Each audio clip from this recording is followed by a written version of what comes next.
Welcome to Chandru maths. So daily 10 SSC question சீரிஸோட அடுத்த part வந்து பார்க்க போகிறோம். இன்றைக்கி நம்ம பார்க்க போகிறது ரீசனிங்கோட 4th பார்ட். ஓகே, இன்றைக்கி நம்ம 10 கொஷின் பார்க்க போகிறோம். 10 கொஷினுமே வந்து வித்தியாசமான கொஷின்ஸ் தான். அதாவது நம்ம இது வரைக்கும் பார்த்துருந்த 3 வீடியோவில் பார்க்காத கொஷின்ஸ் இருக்கும். அதில் பார்த்துருந்தாலும் இதில் கொஞ்சம் வித்தியாசமான லாஜிக் இருக்கிறதா இருக்கும், கொஞ்சம் டிஃபிகல்ட்டான கொஷின்ஸாகவும் இருக்கும். ஸோ அந்த மாதிரி 10 கொஷினுமே உங்களுக்கு வந்து டாப் லெவலில் இருக்கக்கூடிய கொஷின்னு சொல்லலாம். ஓகே, ஒர்த்தான கொஷினாக தான் இருக்கும். ஸோ ஒவ்வொரு கொஷினும் வர்றப்போ வீடியோ பாஸ் பண்ணிட்டு நீங்கள் ஆன்சர் கண்டுபிடிக்க ட்ரை பண்ணுங்கள். அடுத்ததாக மொத்தமாக வீடியோ பார்த்து முடிச்சுட்டு 10க்கு உங்களுக்கு எத்தனை கொஷின்ஸ் கரெக்டாக வந்துச்சு அப்படிங்கிறத வந்து கமெண்ட் பண்ணி சொல்லுங்கள். ஓகே, இப்போ ஃபஸ்ட்டு கொஷின் பாருங்கள். இப்போ இது வந்து லாஸ்ட் வீடியோவில் நான் கொடுத்துருந்த homework question. Okay, first 2 question வந்து ஹோம்ஒர்க் கொஷின் தான். அதோட சொல்யூஷன் வந்து நம்ம ஃபஸ்ட்டு பார்த்துலாம். Okay, criteria to be selected as junior analyst eligibility criteria. அதாவது எலிஜிபிலிட்டி க்ரைட்டீரியா வந்து கொடுத்துருக்காங்க. அடுத்து அவனுக்கு என்ன எலிஜிபிலிட்டி இருக்குது அப்படிங்கிறத கொடுத்துருப்பாங்க. அதை வச்சு இந்த ஜாபுக்கு அவன் வந்து சூட்டபுள் ஆனவனா அப்படிங்கிற மாதிரி நம்ம சூஸ் பண்ணுற மாதிரி இருக்கும். ஓகே, ஸோ இப்போ நம்ம ஒவ்வொரு எலிஜிபிலிட்டி என்ன அப்படிங்கிறத பார்க்கலாம். Must have a BSc in statistics or mathematics with minimum 65% marks. Okay, இது வந்து first condition. BSc in statistics இல்லைனா மேத்தமெட்டிக்ஸ் வந்து முடிச்சிருக்கணும். மினிமம் 65% மார்க்ஸ் வந்து அதில் எடுத்துருக்கணும். ஏஜ் வந்து 23லேருந்து 30க்குள்ளே இருக்கணும். 23 to 30 வந்து இருக்கணும். Okay, must have a data analytical work experience. Okay, இதுவும் இருக்கணும். ஸ்பெஷல் கேஸ், அதாவது if candidate has only one year experience but has masters degree in data science refer to project manager. அதாவது இது வந்து ஸ்பெஷல் கேஸ். ஓகே, அதாவது இந்த மாதிரி ஒரு கண்டிஷன் இருந்துச்சுன்னா அப்படி இருக்கிறப்போ ப்ராஜெக்ட் மேனேஜர்கிட்ட வந்து அவங்கள ரெஃபர் பண்ணணும் அப்படிங்கிற மாதிரி சொல்லியிருக்காங்க. ஓகே, இப்போ மீராங்க ஒருத்தவங்களுடைய எலிஜிபிலிட்டி பற்றி சொல்கிறாங்க. Meera is 26 years old. So age வந்து 23லேருந்து 30க்குள்ளே இருக்கணும். சாட்டிஸ்ஃபை ஆகுது. Okay, BSc in statistics with 70% marks. BSc statistics 70% அப்படிங்கிறப்போ இதுவும் சாட்டிஸ்ஃபை ஆகுது. Has done a certificate course and holds a masters in data science. Masters in data science வந்து வச்சுருக்காங்க. ஓகே, அப்போ இந்த ஸ்பெஷல் கேஸில் வருது. டேட்டா சயின்ஸில் வந்து மாஸ்டர்ஸ் வச்சுருக்காங்க. அடுத்து she has only 1 year experience. 1 year எக்ஸ்பீரியன்ஸும் இருக்குது. அப்போ இந்த ஸ்பெஷல் கேஸ் வந்து இங்கே சாட்டிஸ்ஃபை ஆகுது. ஓகே, இந்த ரெண்டும் வருது. எக்ஸ்பீரியன்ஸ்னு பார்க்குறப்போ 1 இயர் எக்ஸ்பீரியன்ஸ். ஓகே, இந்த இடத்துல வந்து must have a data analytical work experience, அது இல்லை 1 இயர் எக்ஸ்பீரியன்ஸ் அப்படிங்கிற மாதிரி இங்கே கொடுத்துருக்காங்க. ஸோ இந்த இது மேட்ச் ஆகுது. ஓகே, ஃபஸ்ட்டு 2 கண்டிப்பாக மேட்ச் ஆகணும். ஸ்பெஷல் கேஸ் வந்து என்னது, master degree in data science வச்சுருக்கணும். அடுத்ததான் வந்து பார்த்திங்கன்னா 1 இயர் எக்ஸ்பீரியன்ஸ் இருக்கணும். அப்படி இருந்தால் ப்ராஜெக்ட் மேனேஜர்கிட்ட நம்ம வந்து ரெஃபர் பண்ணணும். அப்போ இந்த இடத்துல நம்ம என்ன பண்ணணும், இந்த ஸ்பெஷல் கேஸ் வந்து அவங்களுக்கு சாட்டிஸ்ஃபை ஆகுது, ரெஃபர் டு ப்ராஜெக்ட் மேனேஜர் அப்படிங்கிறது தான் கரெக்டான ஆன்சராக இருக்கும். ஓகே, அடுத்த கொஷின் பாருங்கள்.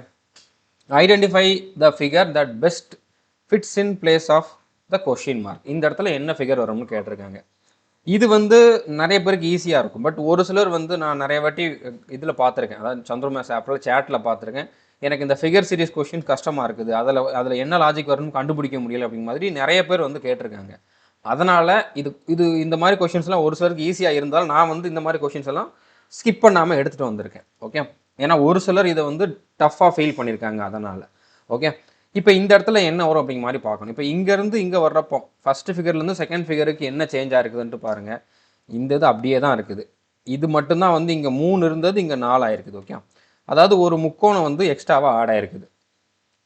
இங்கேருந்து இங்கே வர்றப்போ என்ன ஆயிருக்குது, இங்கே இருந்த முக்கோணம் இங்கே வந்துருச்சு, இங்கே இருந்த டாட்டு இங்கே வந்துருச்சு. ஓகே, இந்த ஸ்கொயர் வந்து இங்கே வந்துருச்சு. அதாவது கிளாக் வைஸ் டைரக்ஷனில் ஒரு பிளேஸ் வந்து மூவ் ஆயிருக்குது.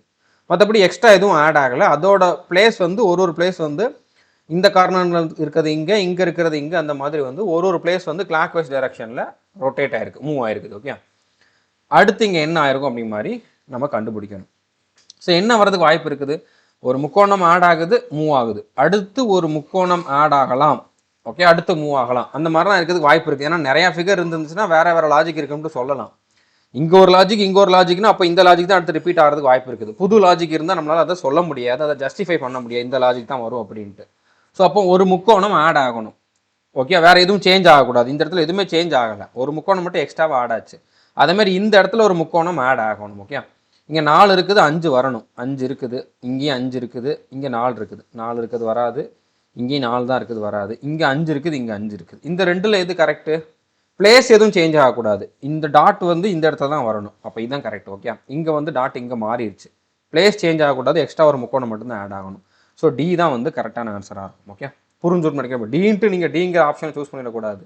டி வந்து ஏங்கிற ஆப்ஷனில் கொடுத்துருக்காங்க. இந்த மாதிரி ஒரு சிலர் மிஸ்டேக் பண்ணுறதுக்கு வாய்ப்பு இருக்குது. ஆன்சரை கண்டுபிடிச்சிருவீங்க, கேர்லெஸ் மிஸ்டேக் வந்து பண்ணுறதுக்கு வாய்ப்பு இருக்குது. ஸோ கொஞ்சம் கவனமாக இருக்கணும். ஓகே, அடுத்த கொஸ்டின் பாருங்க.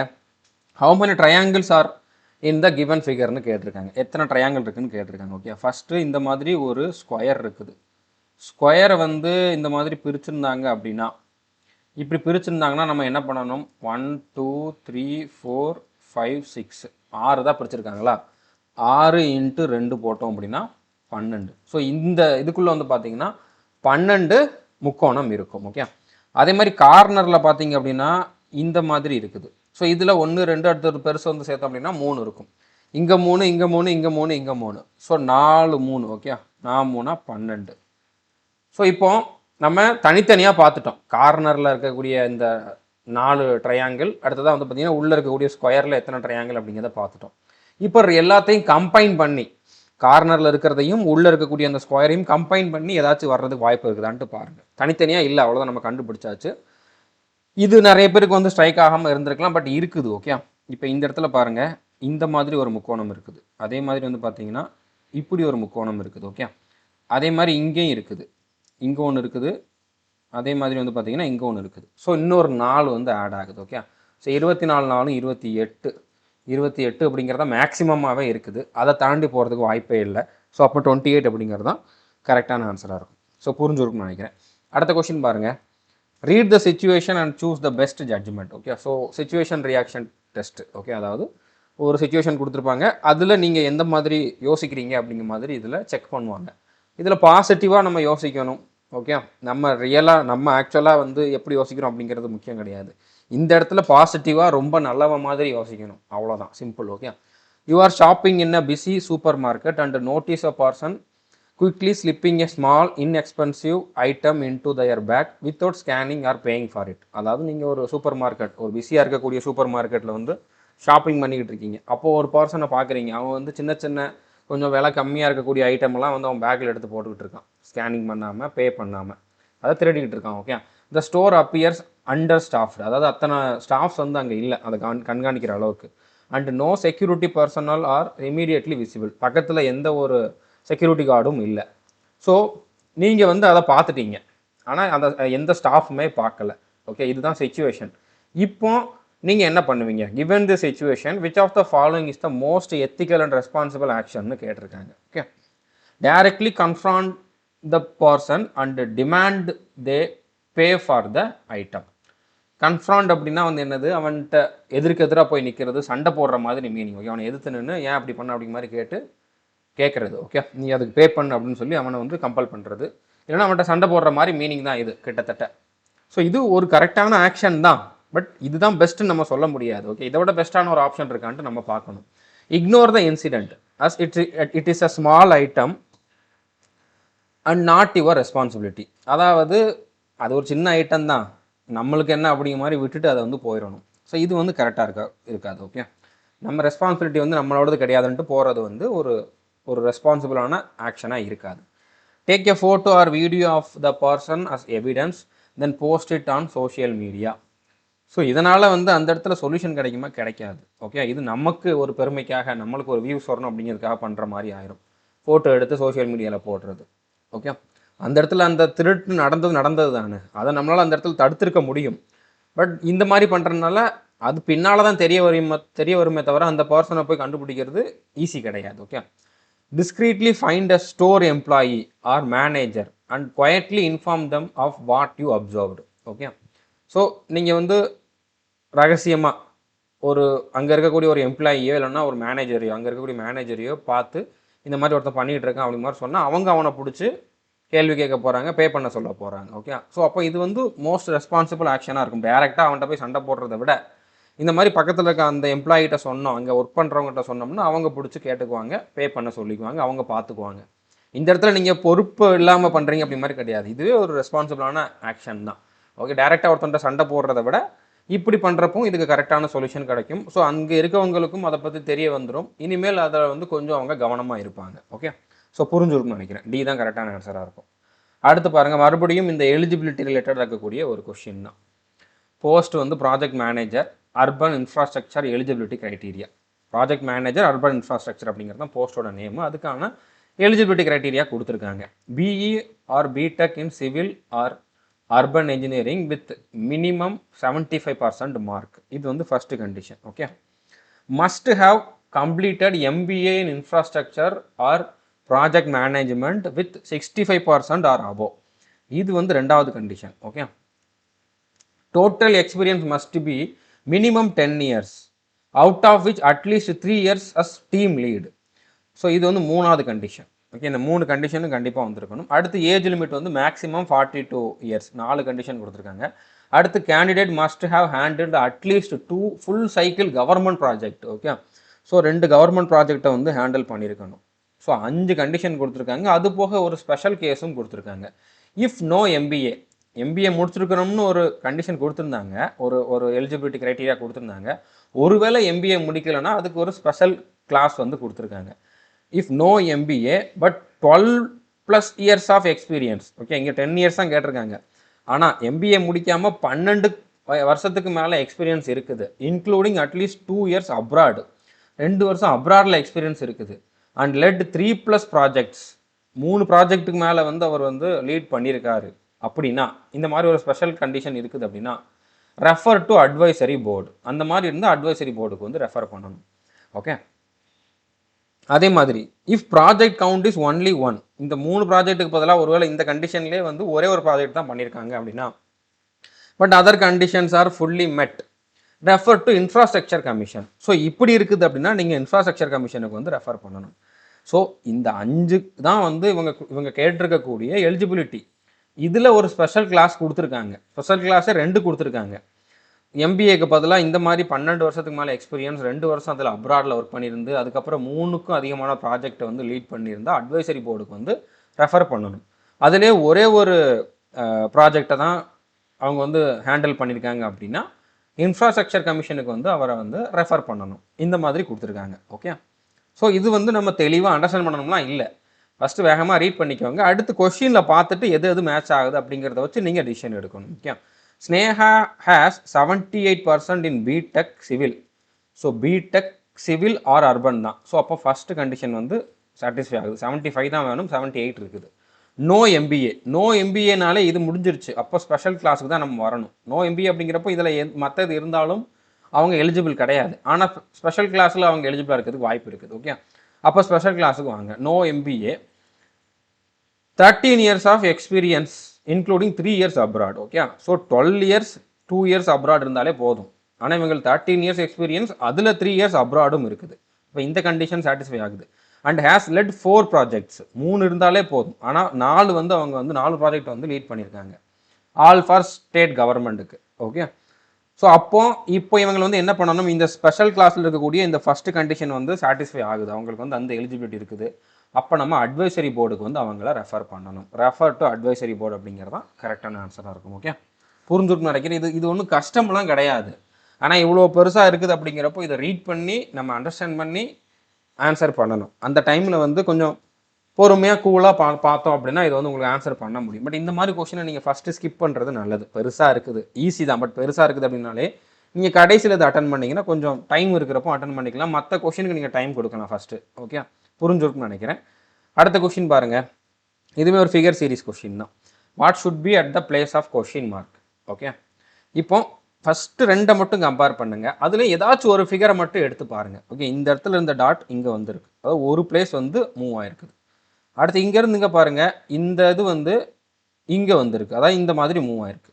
அப்போ இங்கே இருக்கிறது அடுத்து இங்கே வந்திருக்கும், இந்த இடத்துல வந்து வந்திருக்கணும். ஓகே, அந்த மாதிரி இங்கே ஒன்று இருக்குது, இங்கே ஒன்று இருக்குது, இங்கே ஒன்று இருக்குது. இது மட்டும்தான் இங்கே இந்த இடத்துல வந்து எலிமினேட் ஆகுது. ஓகே, அடுத்து முக்கோணத்தை பாருங்கள், அதுவும் அதே தான், இங்கே வந்து ஷிஃப்ட் ஆகிருக்குது. ஓகே, இங்கே இருந்தது இங்கே ஷிஃப்ட் ஆகிருக்குது. அடுத்து இங்கே இருந்தது இங்கே ஷிஃப்ட் ஆகிருக்குது.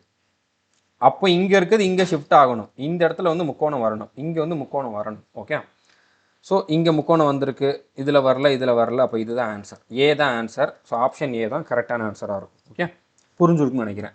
அடுத்த கொஸ்டின் பாருங்கள். இதுவுமே வந்து ஒரு சிச்சுவேஷன் ரியாக்ஷன் டெஸ்ட் தான். You are browse online forums, you are browse, இதில் கிராமட்டிக்கல் மிஸ்டேக்லாம் ஒன்றும் பிரச்சனை இல்லை. ஓகே, நம்ம என்ன மீனிங் அப்படிங்கிறத மட்டும் பார்த்தா போதும். You are browse online forums and accidentally stumble upon a link to publicly accessible cloud storage folder. நீங்கள் ஒரு ஆன்லைன் ஃபோரமில் வந்து ப்ரௌஸ் பண்ணிக்கிட்டு இருக்கப்போ வந்து உங்களுக்கு ஒரு லிங்க் கிடைக்குது. அது வந்து publicly accessible cloud storage. Okay, cloud storage folder அப்படின்னா இப்போ கூகுள் டிரைவ்லாம் பார்த்துருக்கீங்கல்ல, அதில் நம்ம ஸ்டோர் பண்ணி வச்சுக்கிறோம். அந்த மாதிரி ஒரு ஃபோல்டர் வந்து உங்களுக்கு அதுக்கான லிங்க் வந்து கிடச்சிச்சு. ஓகே, ஆக்சிடென்டலாக உங்களுக்கு வந்து கிடச்சிருக்கு. அப்பான் கிளிக்கிங் இட், அந்த லிங்க்கை கிளிக் பண்ணுறப்போ you realise it contains hundreds of documents that appears to be sensitive personal data. So அந்த இதை ஓப்பன் பண்ணி பார்க்குறப்போ அதில் இருக்கக்கூடிய ஃபோல்டரில் எல்லாமே வந்து பார்த்திங்கன்னா சென்சிபிளான பர்சனல் டேட்டாஸ் வந்து நிறையா இருக்குது. என்னென்னா like scanned passports, utility bills, tax documents. So ஒருத்தவங்களோட டேக்ஸ் டாக்குமெண்ட்ஸ்லாம் வந்து பப்ளிக்காக எல்லாருக்கும் காட்டுறது கிடையாது. ஒரு கம்பெனியோடதோ ஒரு பர்சனலாக ஒருத்தவங்களோடதையோ பாஸ்போர்ட்டு, யூட்டிலிட்டி பில்ஸ், ஓகே, அவங்களோட பில்ஸு, இந்த மாதிரி பர்சனல் டேட்டா, மற்றவங்களோட பர்சனல் டேட்டா எல்லாமே அந்த ஃபோல்டரில் இருக்குது. அது எல்லாரும் பார்க்குற மாதிரி இருக்குது. அந்த லிங்கை கிளிக் பண்ணால் யாருனாலும் பார்த்துக்கலாம், அந்த மாதிரி இருக்குது. பிலாங்கிங் டு வேரியஸ் இண்டிவிஜுவல்ஸ், நிறைய பேரோட டேட்டா வந்து அதில் இருக்குது. Indicating a major privacy oversight. Okay, அவங்களோட ப்ரைவேசியை பாதிக்கிற மாதிரி டேட்டாஸ், அதெல்லாம் அவங்க பர்சனலான ஒரு இன்ஃபர்மேஷன், அது வந்து வெளியில் தெரிகிற மாதிரி அந்த லிங்க்ல இருக்குது. Given this situation which of the following is the most ethical and responsible action. So இந்த மாதிரி உங்களுக்கு தெரிய வருது. ஓகே, ஸோ இது தப்பு தான். இந்த மாதிரி இது மற்றவங்க கைக்கு யாரும் இதை வந்து தப்பு பண்ணுறவங்க கைக்கு போனால் அதை அவங்க மிஸ்யூஸ் பண்ணுறதுக்கு வாய்ப்பு இருக்குது. மற்றவங்களோட பர்சனல் டேட்டா வந்து இந்த மாதிரி பப்ளிக்காக எல்லாரும் ஆக்சஸ் பண்ணுற மாதிரி இருக்கிறது வந்து டேஞ்சர் தான். ஓகே, ஸோ அப்போ இந்த இடத்துல நீங்கள் என்ன பண்ணுவீங்க? Immediately report the vulnerability to the platform's administrator or the relevant cyber security authority and avoid accessing the files further. So இதனால் வரக்கூடிய பாதிப்புகளை பற்றி நீங்கள் வந்து இந்த பிளாட்ஃபார்மோட அட்மினிஸ்ட்ரேட்டர்கிட்ட வந்து சொல்லுவீங்க. இல்லைனா சைபர் செக்யூரிட்டி அத்தாரிட்டி கிட்ட வந்து இன்ஃபார்ம் பண்ணிவிட்டு இதுக்கப்புறம் யாரும் அதை வந்து ஆக்சஸ் பண்ண முடியாத மாதிரி பண்ணுவீங்க. இது ஒரு பெஸ்ட்டான ஒரு ஆக்ஷன் தான். ஓகே, இதனால் யாரும் பாதிக்கப்பட போகிறதும் கிடையாது. இனிமேல் அதை வந்து யாரும் ஆக்சஸ் பண்ணவும் முடியாது. அப்போ இது ஆன்சர் இருக்கிறதுக்கு அதிகபட்சம் வாய்ப்பு இருக்குது. Ignore the folder completely. இக்னோர்னு வந்துட்டாலே இது வராது. ஓகே, விட்டுட்டு நம்ம பாட்டுக்க போகிறது நம்மளுக்கு என்ன அப்படிங்கிற மாதிரி. Download the files to save them, then try to contact a few of the individuals directly to warn them about their leaked data. இது வேலையற்ற வேலை. ஓகே, அதை டவுன்லோட் பண்ணிக்குவோனா, ஒவ்வொருத்தனையும் கான்டாக்ட் பண்ணி சொல்லுவோனா, எத்தனை பேரை கான்டாக்ட் பண்ணி சொல்ல முடியும்? ஸோ அப்போ இதுவும் வந்து கரெக்டாக இருக்காது. அடுத்த, copy the link and share it on social media to alert the public and expose the vulnerability. பாருங்கள் இந்த மாதிரி இருக்குது அப்படின்னு சொல்லிட்டு அந்த லிங்க்கை சோஷியல் மீடியாவில் போடுவேன். அப்போ தெரியாதவனுக்கும் தெரிஞ்சிடும், எல்லாவனும் அதை ஆக்சஸ் பண்ணிடுவான். ஸோ அப்போ இது நம்மளே வந்து அதுக்கு வழிவகுத்த மாதிரி ஆயிரும். ஸோ இப்போ இதுவும் கரெக்டாக இருக்காது. ஏ தான் வந்து கரெக்டான ஆன்சர். ஓகே, புரிஞ்சிருக்குன்னு நினைக்கிறேன். அடுத்து ஒரு சிம்பிளான கொஷின் தான். 5+3 வந்து 23 கொடுத்துருக்காங்க. 6+4 வந்து 34 கொடுத்துருக்காங்க. 7+5 என்னன்னு கேட்டிருக்காங்க. ஓகே, ஸோ இப்போ 5+3 வந்து எப்படி 23 ஆகும்? 5×3 15. 15க்கு அப்புறம் எனக்கு 23 வரணும்னா 8 கூட்டினோம்னா 23 வரும். அப்போ நான் என்ன பண்ணியிருக்கேன்? 5+3 பண்ணியிருக்கேன். சிம்பிள். ஓகே, இந்த ரெண்டு நம்பரையும் பெருக்கணும். அடுத்து இந்த ரெண்டு நம்பரையும் கூட்டணும். ஸோ அந்த பெருக்கினப்பும் கூட்டினப்பும் வரக்கூடிய அந்த ரெண்டு நம்பரையும் கூட்டணும். ஓகே, இப்போ 5×3 15 + 8 23 வருது. அதே மாதிரி தான் இங்கே 6×4 24, அடுத்து 6×4 10, 24 10 34. அதே மாதிரி தான் இங்கேயும் வரப்போகுது. 7 × 5 + 7 + 5. ஓகே, 7 × 5 35 + 12 எத்தனை வரும்? 47 வரும். ஓகே, 47 அப்படிங்கிறது தான் கரெக்டான ஆன்சர் வரும். சிம்பிளான கொஷின் தான். பட் இருந்தாலும் இந்த லாஜிக்கும் ஒரு சிலருக்கு வந்து டக்குன்னு ஸ்ட்ரைக் ஆகாது. அதுக்காக இந்த மாதிரி கொஷின்ஸ் நான் வந்து கொடுத்துருக்கேன். ஓகே, இந்த மாதிரி கொஷின்ஸ்லாம் மேக்ஸிமம் நான் கொடுத்துருவேன். ரொம்ப சப்பையான லாஜிக்காக இருந்தால் மட்டும்தான் நான் வந்து உங்களுக்கு வந்து அதை கொடுக்க மாட்டேன். ஓகே, அடுத்த கொஷின் பாருங்கள். You find a wallet in your school library. இதுவுமே சிச்சுவேஷன் ரியாக்ஷன் டெஸ்ட் தான். What is the most appropriate action? School லைப்ரரியில் வந்து ஒரு வேலட் கிடைக்குது, உங்களுக்கு ஒரு பர்ஸ் கிடைக்குது. ஓகே, நீங்கள் என்ன பண்ணுவீங்க? Keep it for yourself and wait for someone to claim. அது நம்மளே வச்சுக்குவோம், எவனாச்சும் கேட்டால் கொடுப்போம் அப்படிங்கிற மாதிரி நம்ம வெயிட் பண்ணுறது. நிறைய பேர் அப்படி தான் பண்ணுவாங்க. ஓகே, அடுத்து, take the money and leave the wallet. So காசை எடுத்துகிட்டு அந்த வேலெட்டை அங்கேயே போட்டு வந்துடுவேன். இது வந்து நல்ல ஒரு ஆக்ஷன் கிடையாது. ஓகே, ஒரு நல்ல செயல் கிடையாது. Hand it over to the librarian or authority. So hand over பண்ணிடுவேன், லைப்ரரியன்ட்ட கொடுப்பேன். ஏன்னா அவங்ககிட்ட தான் வந்து கேட்பாங்க தொலைச்சவங்க. ஸோ அப்போ இதுதான் கரெக்டான ஆன்சராக இருக்கும். இக்னோர் பண்ணுறது கரெக்டாக இருக்காது. ஸோ புரிஞ்சிருக்கும்னு நினைக்கிறேன். In a badminton knockout tournament with 57 players, what is the minimum number of matches needed to determine the winner? மொத்தமாக 57 பிளேயர்ஸ் இருக்கிறாங்க. பேட்மிண்டன் மேட்ச் வந்து நடக்க போகுது. அது வந்து நாக் அவுட் டோர்னமெண்ட்டாக நடக்க போகுது. நாக் அவுட்னா என்ன? தோத்தா வெளியில், ஜெயிச்சவங்க அடுத்த ரவுண்டு போவாங்க, தோக்குறவங்க அப்படியே வெளியில் போகணும். ஒரே ஒரு மேட்ச் தான். மொதல் மேட்ச்சில் தோத்தாலே வெளியே போயிடணும். அதேமாதிரி ரெண்டாவது மேட்ச்சில் தோத்தாலும் வெளியில் போகணும். தோத்துட்டாலே வெளியில் தான். ரெண்டாவது மேட்ச் மூணாவது மேட்ச்சில் எப்போ தோத்தாலுமே வந்து நம்ம வெளியில் போயிடணும். ஜெயிக்கிறவங்க மட்டும்தான் அடுத்தடுத்த லெவலுக்கு போவாங்க. ஸோ இந்த மாதிரி ஒரு வின்னரை கண்டுபிடிக்கிறதுக்கு மினிமம் எத்தனை மேட்ச் வந்து நம்ம விளையாடணும்னு கேட்டிருக்காங்க. ஓகே, இப்போ 2 பேர் விளையாடுறாங்கன்னு வச்சுக்கோங்க. ஒன்றாவது ஒருத்தர், ரெண்டாவது ஒருத்தர். இவங்க 2 பேர் விளையாடுறாங்க. இதில் ஒரே ஒரு வின்னர் தான் இருப்பான். ஓகே, இதில் வின்னர் வந்து ஒருத்தன் தான் இருப்பான். இன்னொருத்தன் வந்து பார்த்தீங்கன்னா எலிமினேட் ஆயிடுவோம். ஓகே, இன்னொருத்தன் எலிமினேட் ஆயிடுவோம். அதே மாதிரி இங்கே 3வது ஒருத்தன், 4வது ஒருத்தன் இருப்பான். இதில் ஒரு வின்னர் இருப்பான். ஓகே, இப்போ இந்த வின்னரும் விளையாடுவாங்க. அதில் ஒரு வின்னர் இருப்பான், இன்னொருத்தன் எலிமினேட் ஆகும். இந்த மாதிரி வந்து பார்த்தீங்கன்னா 57 பிளேயர்ஸ் இருக்கிறாங்க. அதில் ஒருத்தன் தான் ஜெயிக்க போகிறான். ஓகே, ஒருத்தன் தான் ஜெயிக்க போகிறான். ஒரு மேட்ச்சில் என்ன நடக்குது? இப்போ இந்த மேட்ச்சில் எங்கள் 2 பேர்த்து நடுவில் மேட்ச்சில் ஒருத்தன் எலிமினேட் ஆனான், ஒருத்தன் வின் பண்ணான். இந்த மேட்ச்சில் ஒருத்தன் எலிமினேட் ஆனால் ஒருத்தன் வின் பண்ணான். இவங்க 2 பேர்த்து நடுவில் கூடிய மேட்ச்சில் ஒருத்தன் எலிமினேட் ஆனால் ஒருத்தன் வின் பண்ணான். ஓகே, ஸோ அப்போ ஒரே ஒரு வின்னர் தான். அப்போ மிச்சம் இருக்கக்கூடிய 56 பேருமே வந்து என்ன ஆகணும்? 56 பேருமே வந்து எலிமினேட் ஆகணும். ஸோ புரிஞ்சிருக்கும்னு நினைக்கிறேன். 56 பேர் எலிமினேட் ஆனால் தான் கடைசியில் ஒருத்தன் வின்னராக இருந்திருப்போம். ஒருத்தன் எலிமினேட் ஆகிறதுக்கு ஒரு மேட்ச் நடக்கணும். ஓகே, இப்போ இந்த இடத்துல ஒருத்தன் எலிமினேட் ஆகிறதுக்கு ஒரு மேட்ச் நடந்துச்சு. இங்கே ஒருத்தன் எலிமினேட் ஆகிறதுக்கு ஒரு மேட்ச் நடந்துச்சு. அப்போ 56 பேர் எலிமினேட் ஆகிறதுக்கு வந்து பார்த்தீங்கன்னா 56 மேட்சஸ் கண்டிப்பாக நடந்தே ஆகணும். ஸோ 56 அப்படிங்கிறது தான் கரெக்டான ஆன்சர். சிம்பிள். ஓகே, இந்த மாதிரி நாக் அவுட் டோர்னமெண்ட் டோட்டலாக இத்தனை டீம்ஸ் இருக்குது. அதில் வந்து மினிமம் நம்பர் ஆஃப் மேட்சஸ் கேட்குறாங்கன்னா எத்தனை இருக்குதோ அதில் ஒன்றை கழிச்சிருங்க. வின்னரை கண்டுபிடிக்கணும் அப்படின்னா வின்னர் வரணும். வின்னர் ஒருத்தன் தான். அதுக்கு வந்து எத்தனை மேட்சஸ் மினிமம் விளையாடணும்னு கேட்டாங்கன்னா 57 கொடுத்துருக்காங்க. 57ல் ஒன்றை கழிச்சிங்கன்னா 56. அதுதான் ஆன்சர். அப்படி நீங்கள் சிம்பிளாக பண்ணிடுங்க. பட் அதுக்குள்ளே இருக்கக்கூடிய கான்செப்ட் என்ன அப்படிங்கிறத நான் வந்து உங்களுக்கு எக்ஸ்பிளைன் பண்ணிட்டேன். அண்டர்ஸ்டாண்ட் பண்ணி படிச்சுக்கோங்க. இதை டக்குன்னு எப்படி ஆன்சர் பண்ணணும் அப்படிங்கிறதையும் தெரிஞ்சுக்கோங்க. ஓகே, புரிஞ்சுருக்குன்னு நினைக்கிறேன். அடுத்ததாக 2 சிம்பிளான ஹோம்ஒர்க் கொஷின் கொடுத்துருக்கேன். இது வந்து ஃபஸ்ட்டு கொஷின். இதுக்கான ஆன்சர் என்ன அப்படிங்கிறத கமெண்ட் பண்ணி சொல்லுங்கள். இது 2வது கொஷின். இதுக்கான ஆன்சர் என்ன அப்படிங்கிறதையும் கமெண்ட் பண்ணி சொல்லுங்கள். அடுத்ததான் இந்த ஃபஸ்ட்டு பார்த்துருந்த 10 கொஷின் உங்களுக்கு எத்தனை கொஷின் கரெக்டாக வந்துச்சு அப்படிங்கிறதையும் கமெண்ட் பண்ணி சொல்லுங்கள். ஓகே, இந்த 2 ஹோம்ஒர்க் கொஷினுக்கான ஆன்சர் வந்து நான் அடுத்த வீடியோவில் கொடுக்குறேன். அது வரைக்கும் நம்ம சேனலை நீங்கள் சப்ஸ்கிரைப் பண்ணாமல் இருந்தீங்க அப்படின்னா சப்ஸ்கிரைப் பண்ணிவிட்டு பெல் ஐக்கானை கிளிக் பண்ணி வச்சுக்கோங்க. All the best. தேங்க்யூ.